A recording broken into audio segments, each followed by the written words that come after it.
Hello, in this video, we're going to look at how can we creating our scatter plot. And so the data we're going to using is the relationship between life expectancy and the birth rate. And the data represented here is not in the shape that we're looking for. As I mentioned, the data need to starting from the first row and the first column. So we have two empty row and one empty column. So therefore, we're going to delete them. So select the first and the second row and right click the mouse and delete. Similarly, for first column, we select first column, right click, delete. So now we want to make sure my data from the first row, which is my label, and then also the first column. Okay, so how can we creating the scatter plot? So the way we're creating scatter plot actually pretty straightforward. So scatter plot, you need to double check, make sure your two variables are both quantitative data. Okay, both are quantitative data. And then what you need to do is select B and the C column. Okay, after you select B and the C column, go into Insert. And the same spot where you find those pie chart, bar chart, the last one here is called Insert Scatters. And then we just pick the one. And then we're going to use the basic one. Okay, so this is the scatter plot. So this plot is not perfect yet because we are missing the labels, right? We don't know what is vertical axis, what is a horizontal axis. In order to add in those labels is that you click the chart and then click the chart design and then click add chart element.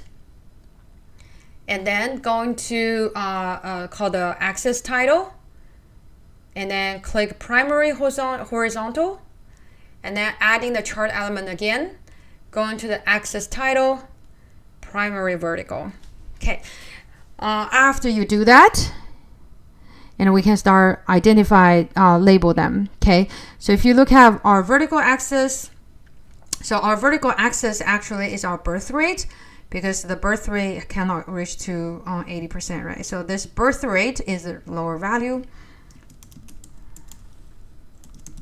And then this horizontal axis here, gonna be our life expectancy. Okay, good. So now this is our scatter plot. So now do we have a positive or negative relationship or curvature relationship? To identify that, it's a good idea to add in a trend line. So how can we add a trend line? So select one of the dots. Okay, select one of the dots and right click the mouse and move down to add trend line. Okay, here they go. So we are able to add this trend line. It's a downward. And so if you recall what we saw on the Excel, let me go back. So if it's a downward trend line, so that is a negative relationship. And then it looked like we do have a lot of scatter are far away from a trend line. So this is considered maybe considered as a weak negative relationship, but at least you need to be able to identify this is a negative relationship. So what does a negative relationship means? That means the two variables are moving opposite direction. So for instance, when the birth rate go up, the life expectancy go down. When the birth rate go down, the life expectancy go up. So that is called a negative relationship. Your two variables are moving opposite direction. Okay, so this is how you are able to create the scatter plot, and I hope you will use this method in your homework.